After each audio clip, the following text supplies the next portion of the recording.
आउ अल्प दिन पर प्रभु विघ्न विनायक खूब आडंबर में पूजा पाइबे गाँव सहर पर्यंत से चलचंचल हो उठी खोर्धा निकटवर्ती गुरुजंग ग्राम। आ गोटेपटे सरकार बड़ निष्पत्ति ए वर्ष गणेश पूजा डीजे को बारण करा तेणु बेस जाक जमक मूर्ति कार्य करुछंती मूर्ति कारीगर माने। अक्षय तृतीय ठारू मूर्ति काम आरंभ करिथांती।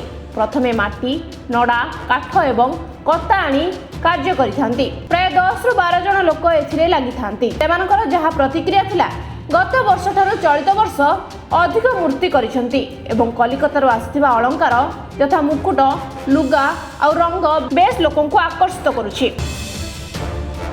पूरा परिवार वर्ष तमाम सेमाने एही मूर्ति कार्य को निजर जीवन जीविका बाछि नेछंती बोली प्रकाश करिछंती। तांकर दुख रहि जाइछि यदि सरकार तांको किछि भत्ता के आर्थिक सहाय्य करन्ते ताहले आगामी दिन में आहरी अनेक भली की भली सुंदर मूर्ति तैयारी करबा सह सरकार को पाखरे ऋणी रुहंते बोली निज प्रतिक्रिया रे कहिसंती। आ अल्प दिन रहिला गणेश चतुर्थी माने गणेश पूजा बेस धूमधाम रे पूजा पाइबे गाँव रु सहर पर्यंत प्रभु गजानन। से परिप्रेक्षी में आमे अच्छु खोर्धार गुरुजंग धवलेश्वर मंदिर रे जोठी कारीगर मूर्ति कारीगर अछंती प्रति वर्ष भली ए वर्ष मध्य मूर्ति तैयारी करछंती। एवं जदि देखिबा ए वर्ष गणेश पूजा सरकार तरफ जते बेले देखिबा आमे ए वर्ष पूरा डीजे को पूरा बंद करा जायछि। तेणु समस्तंकर नजर रहिबो सेही मूर्ति उपरे एवं मेढ उपरे रहिबो। तेणु आमे अच्छु सेही परिप्रेक्षी रे देखिबा जदि ताले केते दूर गलानी पूजार सब कार्य जो चली हमर मूर्ति मानकर कार्य चलती से केते बाट गलानी केते संख्यक मूर्ति होईची। जदि गत वर्ष को आमे देखिबा ताले चलित वर्ष केते मात्रा मूर्ति अधिक होईची ना ताटू कम होईची ए संपर्क रे हम समस्त सेमानक ठरू प्रतिक्रिया नबा। विश्ववाणी लाइव के आपन स्वागत करबी। आपनक परिचय? मो नाम होची आशीष राणा। कोन कहिबे आपण ए जो मूर्ति मान सब तैयारी होईची ए मूर्ति रो केते बाट गलानी प्रतिक्रिया केते गलानी केते जन लोक काम करछंती केते दिन आगुर आपण काम आरंभ करछंती? होय तो प्राय अक्षय तृतीय रु काम हमर स्टार्टिंग हुए सब किड़ा फिड़ा फ्रेम फ्रेम बांधा है कि काम आरंभ हुए माटी काम सब आरंभ हुए। अबिके शेष पर्याय पाखापाखि मूर्तिर सब समाप्त पाखापाखि आसिलानी हेरी आउ तो ये तो शुक्रवार गला अबिके आरो शुक्रवार मूर्ति सब डेलीवरी दिया होतबो। आमे 7 राति दिन को एक करिके आमे 7 दिन मध्य रे आकु समाप्त करी बोली भाबिचु। किमती कस्टमर सब खुशी रे नै कि ताको पूजा स्थान रे पूजा मंडप रे गजानन पूजा पाइबे सेथिपे व्यस्त अच्छु।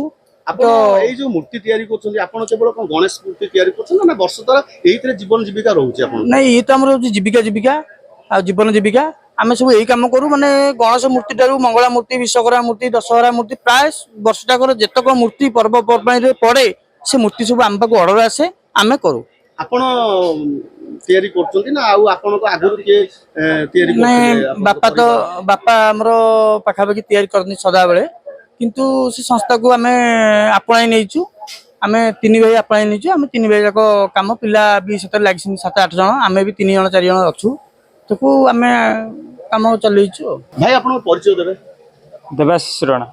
आपनकर पाखापाखि हे गलानी समय हे गलानी 7 दिन भितरे गणेश पूजा आरंभ होबो तो केते बाट गलानी मूर्ति काम शेष हो गलानी? मूर्ति अबिका शेष पूजा हे आसिलानी आउ 2 दिन भितर हमर मकुड़ को लुगा बुगा कंप्लीट सब होई जिवो। आमे 5 तारिख जाय आमे टार्गेट रखिछु मूर्ति लोक कस्टमर को डिलीवरी देवा पे। जदि देखिबा आगुर जो मूर्ति मान तैयारी होतिला तार जो टाइप रो तैयारी होतिला वर्तमान को डिजाइन सो मूर्ति को कोन सो पेंट दिया जाउची कलर पेंट दिया जाउची? सेतेल त आमे मन को आमे करू एबे किंतु प्राय लोक कैटलर अनुसार खोजछंती ताको मुताबिक रे आमे करजु। ताको मिनिमम हमर 100 रु 150 पीस आमे गणेश करजु 50 पीस छोटो करजु 100 पीस बड़ करजु।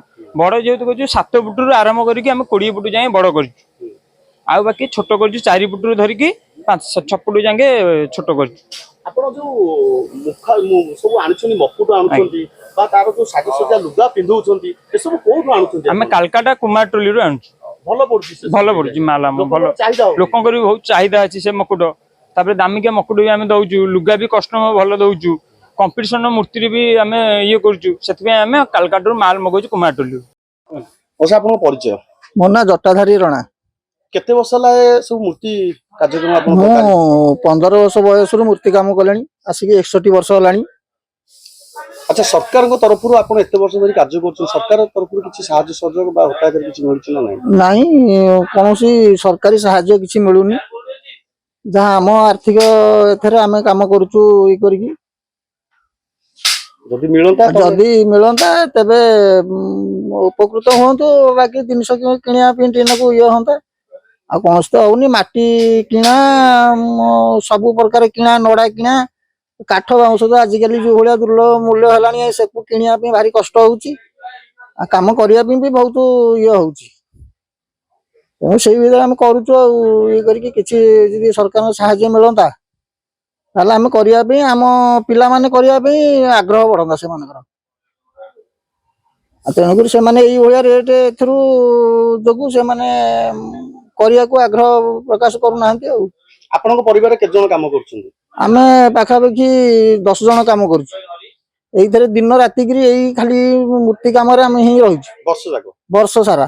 ଦେଖନ୍ତୁ ଆମେ ଥିଲୁ ସେଇ ଧବଳେଶ୍ୱର ମନ୍ଦିର ପାଖରେ ଯେଉଁଠି ମୂର୍ତ୍ତି ମାନେ ସବୁ ତିଆରି ହେଉଛି ଏବଂ ଯୋଉ କାରିଗର ଥିଲେ ସେ ତାଙ୍କର ଦୁଃଖର କଥା କହୁଥିଲେ ଯେ ଜଟାଧାରୀ ରଣା ଯିଏ ଥିଲେ ସେ କହୁଥିଲେ ଯେ ଦୀର୍ଘ 15 ବର୍ଷ ଠାରୁ ସେ ମୂର୍ତ୍ତି କାର୍ଯ୍ୟ ଆରମ୍ଭ କରିଥିଲେ। ଏପର୍ଯ୍ୟନ୍ତ ତାଙ୍କୁ 61 ବର୍ଷ ହେଇଥିଲେ ମଧ୍ୟ ତାଙ୍କୁ ସରକାରଙ୍କର କୌଣସି ଯୋଜନା ତାଙ୍କୁ ମିଳୁନାହିଁ। ସେଥିପାଇଁ ସେ ଦୁଃଖ ପ୍ରକାଶ କରିଥିଲେ। ଆଉ ଅନ୍ୟ ପ୍ରତି ଯଦି ଦେଖିବା ଇଏ ଯେତେ ବି ମୂର୍ତ୍ତି ହେଇଛି ଏଠାରେ ସେମାନେ କରିଛନ୍ତି ପ୍ରାୟ 150-200 ମୂର୍ତ୍ତି କରିଛନ୍ତି ଏବଂ ମୂର୍ତ୍ତି ଗୁଡାକ ସବୁ ଆଗ ଅପେକ୍ଷା ଏବେ ବଡ ବଡ ମୂର୍ତ୍ତି ହେଉଛି ଏବଂ ସବୁ ଗୁଡାକ ଡିମାଣ୍ଡର ମୂର୍ତ୍ତି ରହୁଛି ବା ସେମାନେ ଯୋଉ ଆଡଭାନ୍ସ ନେଉଛନ୍ତି ଆଡଭାନ୍ସ ଆକାରରେ କରୁଛନ୍ତି ଏବଂ ମୂର୍ତ୍ତି ଯୋଉ ମେଢ ଲାଗୁଛି, ଯୋଉ ମୁକୁଟ ଲାଗୁଛି ବା ସେମାନଙ୍କ ଯୋଉ ଲୁଗା ସାଜସଜ୍ଜା ଲାଗୁଛି ସେସବୁ ସେମାନେ କଲିକତାରୁ ଆଣୁଛନ୍ତି ଏବଂ ତାଙ୍କର ଆଶା ଅଛି ଯେ ଯେତିକି ବି ମୂର୍ତ୍ତି ହେଇଛି ଗଣେଶ ପୂଜା ପୂର୍ବରୁ ଯୋଉମାନେ ବି ମୂର୍ତ୍ତି ଦେଇଛନ୍ତି ସେମାନଙ୍କ ପାଖରେ ନିଶ୍ଚିନ୍ତ ପହଞ୍ଚିବ ଏବଂ ସେଇ ମୂର୍ତ୍ତି ପୂଜା ଅର୍ଚ୍ଚନା ପାଇବେ ଠିକ ସମୟରେ ବୋଲି ସେ ତାଙ୍କର ପ୍ରତିକ୍ରିୟା ରଖୁଥିଲେ। ଖୋର୍ଦ୍ଧାରୁ ଆକାଶ କୁମାର ବିଶ୍ୱାଳଙ୍କ ରିପୋର୍ଟ, ବିଶ୍ୱବାଣୀ ଲାଇଭ।